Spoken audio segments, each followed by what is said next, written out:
ভাই সামনে আসেন না করবো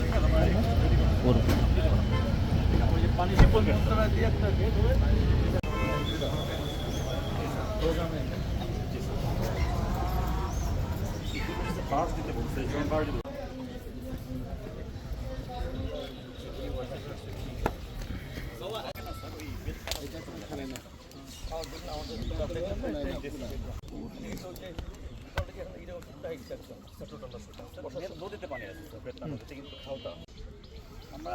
আমার প্রথমত এখানে শুরু করবো, এখান থেকে এখান থেকে করবেন তাহলে তো ওখানে স্লোপ করবো, আমরা টেন্ডার করে বিক্রি করবো, এটা তো অবশ্যই বিক্রি হয় না, ওটা পড়ে থাকে। কিন্তু তারপর কি তাহলে ওই খাল আবার ভরে যাবে, এটা হচ্ছে মেইন জিনিস। এই মাটিটাকে আপনাকে কোথায় দিবেন, বিক্রি করে ফেলেন, কিন্তু ওই খেলায় রাখতে পারো প্রতিষ্ঠান আমাকে দেবো সেই স্কুল। এই সাউ ভাই আর আসুন না, সাউ ভাই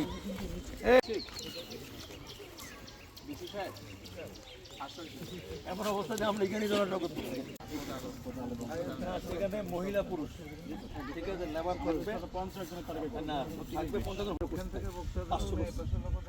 500 রাখছি, লাইন করে রাখবেন। এই মাইটা কেটে জন্য এখানে গাছটাকে পেশা আমরা স্যার, তো সেক্ষেত্রে ওঠানামার পথ এরকম করতে হবে তাদের আমার জন্য। আর এই মানুষের প্রথম দিকে গাছ একটা উদ্যম করছে, কথা বলছে স্যার সেটা আমরা গাছটা উপর আমাদের প্রতিমন্ত্রী মধ্যে বলে দিয়েছেন, বিদ্যুৎ মধ্যে গাছটা স্যার হয় কৃষ্ণচূড়া ওই যে দেখা যাচ্ছে স্যার 200 মিটার জাস্ট আমাদের এখান থেকে 200 মিটার ওইটা ওখান থেকে আরেকটু সামনে আরেকটু দূরে স্টার্টিং পয়েন্ট জাস্ট স্যার এইটা, এই যে আমি তীর চিহ্ন দিয়ে যেটা মাথায় করছি। আরেকজনকে ডাকবে না, নিজে আগে পড়ে টরে দিবেন। হ্যাঁ, আপনি তো চিফ ইঞ্জিনিয়ার, আপনার তো মুখস্থ থাকতে হবে। আমরা কোন জায়গায় দাঁড়াই আছি? তিনি এখানে এসে দিক নির্দেশনা দিচ্ছেন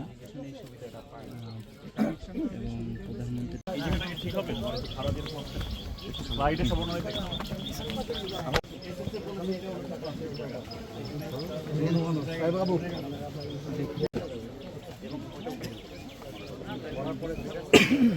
বাবু আমাদের 10 লাখ টাকার জায়গায় আমাদের ধরো 5 কোটি টাকা আমাদের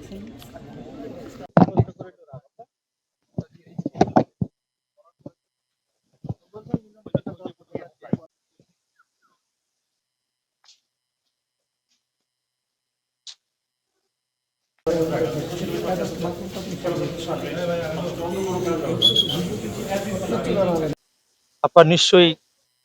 ইতিমধ্যে অবগত হয়েছেন এবং এই শার্শা এলাকা মানুষের, আমার মনে হয় প্রতিটি মানুষের মধ্যে একটা উদ্বেগ, একটা আবেগ, একটা আনন্দময় মানসিকভাবে আপনার তৈরি হচ্ছে যে দীর্ঘদিন পরে শহীদ প্রেসিডেন্ট জিয়াউর রহমান 1976 সালে 1 নভেম্বর এই উলসি খাল কিন্তু খনন করেছিল। যে খাল আজকে আমরা দেখতে পাচ্ছি, সেই খালের জায়গায় খাল নাই,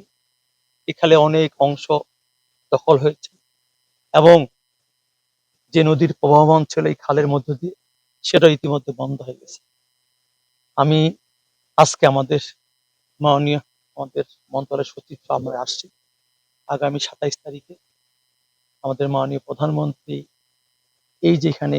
খালটি আবার পুনঃখননের উদ্বোধন করবে, সেই খালটি পুনঃখনন যেন আমরা শুধু পুনঃখননের উদ্বোধন নয়, এটা দ্বারা আমরা ঠিক সময়ের মধ্যে সম্পন্ন করতে পারি এবং এই খাল খননের মধ্য দিয়ে আমাদের কৃষক, আমাদের এলাকার জমি, আমাদের এলাকার বিশেষ করে জীববৈচিত্র্যের পরিবর্তনের ক্ষেত্রে গাছ, মৎস্য চাষ বা সাধারণ মানুষ হাঁস চাষ করবেন, সেই বিষয়গুলোর জন্য আমরা আগামী দিনে এইগুলো সুচারুরূপে সম্পন্ন করতে পারি এবং আগামী দিনে আমাদের 27 তারিখের আমাদের মাননীয় প্রধানমন্ত্রীর আগমন জন্য আমরা সুন্দর, সুস্থ এবং জনগণ যেন সেইখানে স্বতঃস্ফূর্তভাবে অংশগ্রহণ করতে পারে এবং এই খাল খননের মধ্য দিয়ে আমরা যে সারা বাংলাদেশে আমাদের নির্বাচনী ইশতেহার ছিল 20,000 কিলোমিটার নদী, খাল, জলাশয় পুনঃখনন এবং পুনরুদ্ধার, সেটাকে আমরা বাস্তবায়ন করতে চাই।